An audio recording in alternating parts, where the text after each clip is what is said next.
Americans rely on Social Security and Medicare, and both systems work well until they don't. If there's ever a hiccup with either one of them, things can get stressful very quickly. Let me give an example of that. I'm at our annual family gathering, and some relatives approach me. And these are the relatives everybody knows has their act together.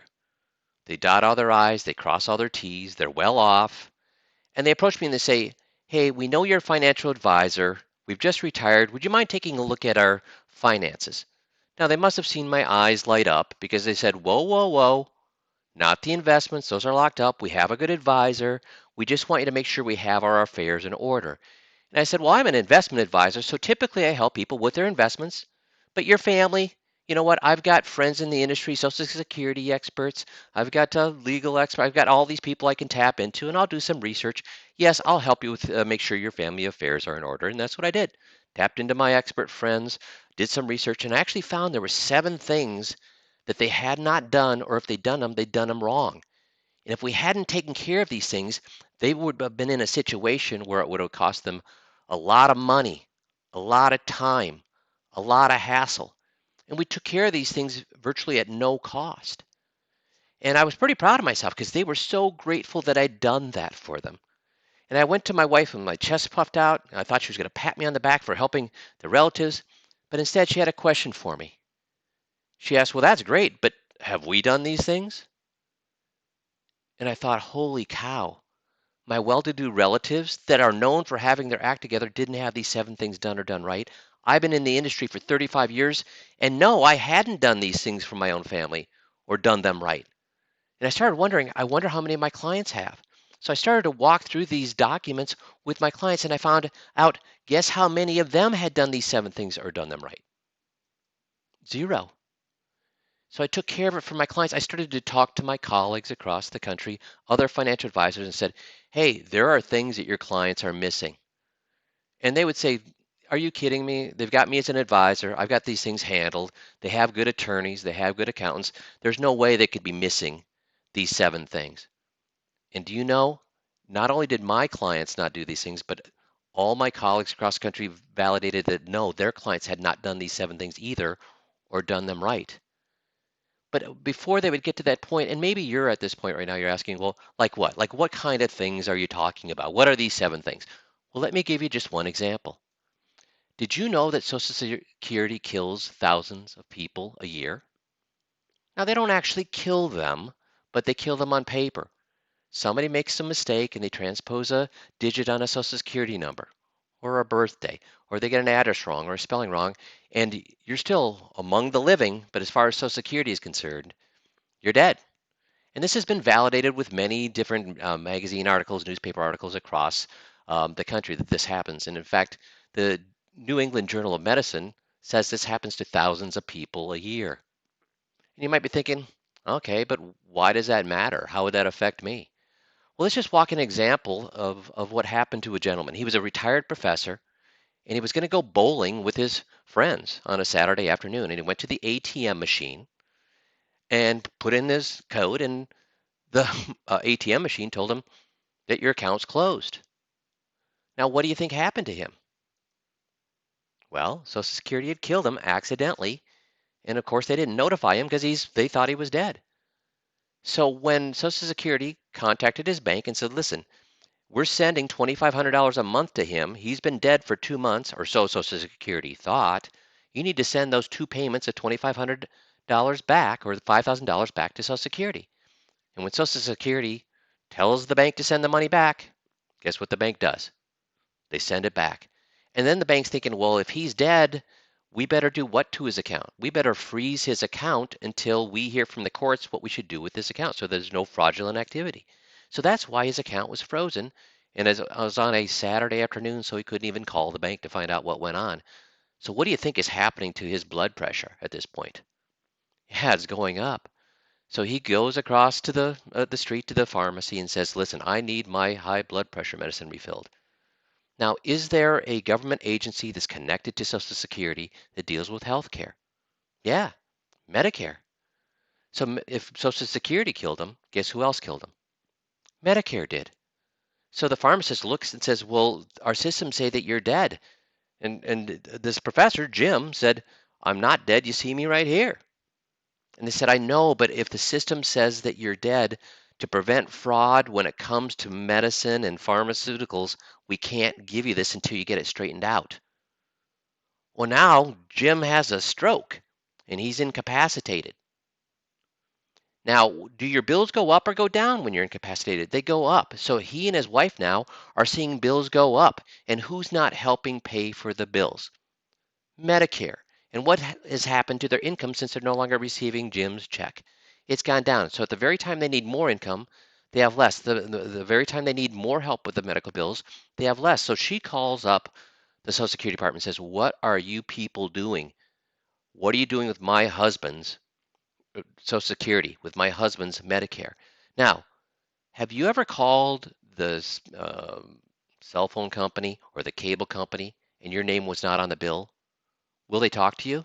No, they won't. So guess what Social Security tells Jim's wife? We can't talk to you. Now, this almost gave her a stroke. But after she hung up, she realized, you know what? We've been good stewards of our money. We've been good stewards of our financial affairs. We went to an attorney last year, and I have a power of attorney. So she goes downstairs, grabs the power of attorney, walks down or to her car, drives to the Social Security office, and plops down the power of attorney onto the desk of the Social Security Administration clerk and says, now talk to me. And the clerk says, honey, I still can't talk to you. And the wife says, why? This is a perfectly legal power of attorney. And the Social Security clerk says, here's why. And she pulls out a Social Security document and she turns to page 5 and she says, listen, here, read right here. Family members often use a power of attorney as another way to handle a family member's finances. For Social Security purposes, a power of attorney is not an acceptable way to manage a person's monthly benefits. So that means that they would or would not honor the power of attorney. They wouldn't. So now what kind of a pickle is Jim's wife in? What's she going to do? Sue the Social Security Administration? How's that going to go? And it ends up all she needed to do was to have a simple free form filled out ahead of time before Jim became incapacitated. So these are forms you should have filled out before things happen so that somebody can take care of your Medicare and your Social Security needs. And if you're a veteran, your veteran benefits as well. They did not have this done. So that set them up for all sorts of problems. And here's what happened. Jim found out over the next few weeks that his bank accounts were frozen, that his Medicare and Medicare supplement was canceled. His doctor's appointments were canceled, causing a month-long delay in more appointments. And here's the crowning blow. It gets worse. Because Social Security thought he was dead, they put his name on what's called the Social Security Death Master File. That sounds ominous, doesn't it?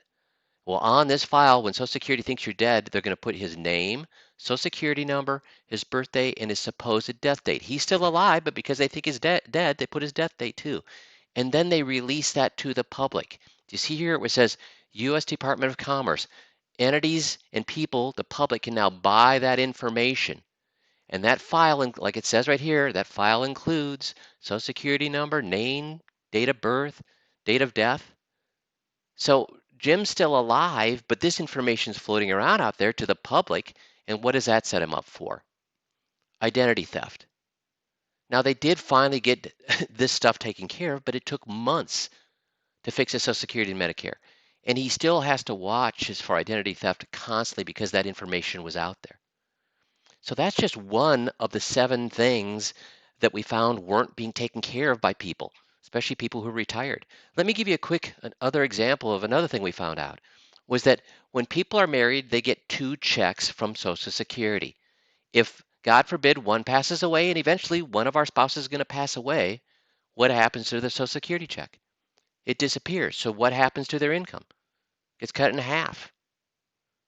So guess how many people we found were applying for the plan that would replace their spouse's Social Security check when they died?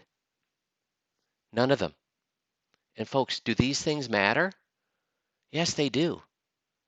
And are they things you can control? Yes, if you do it beforehand.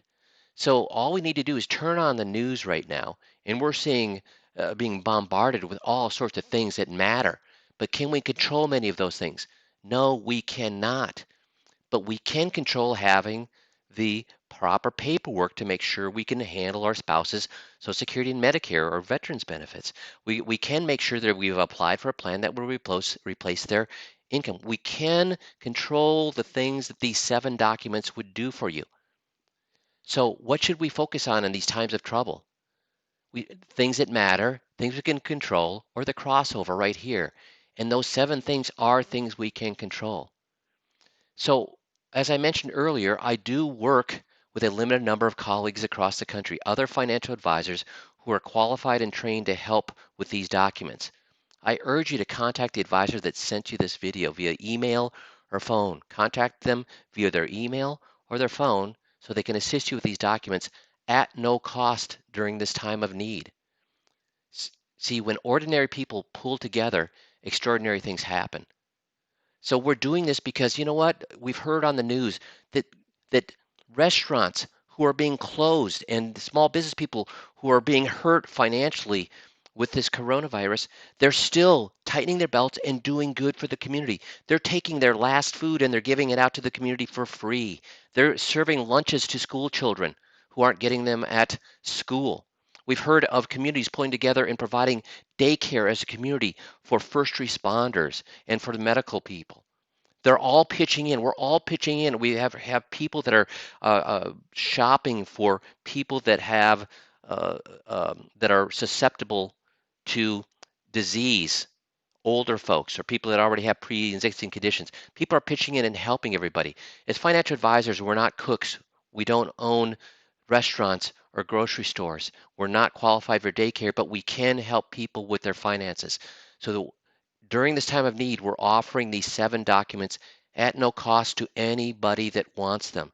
And you don't have to meet the advisor. All these advisors, if you've got this video, it was probably sent by an advisor in your local area. So these advisors that are in your neighborhood that can actually help you, but you don't have to go meet them in their office. They'll actually be able to help you online, give you the documents, help you fill them out, answer any questions you may have, tell you what institution you need to send them to make sure you're getting these uh, documents in place to handle the things that you need to handle now. By doing that, it's going to protect your family, it's going to protect your spouse, it's going to protect society because you'll have these things taken care of. You'll be ahead of the game, you'll be proactive. So contact the advisor who's qualified and trained to do this, whoever sent you this video, so that they can help you. Again, online, you can, after things settle down, you can always visit them in the office to get any other questions answered, but they'll help you right now online, get these things filled out, answer questions, sent to those institutions.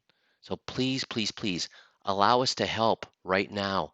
Call the advisor, email the advisor, get these 7 things done at no cost to benefit you, your family, your spouse, and to society because you won't need additional help. Thanks for listening today. Take care and stay safe out there.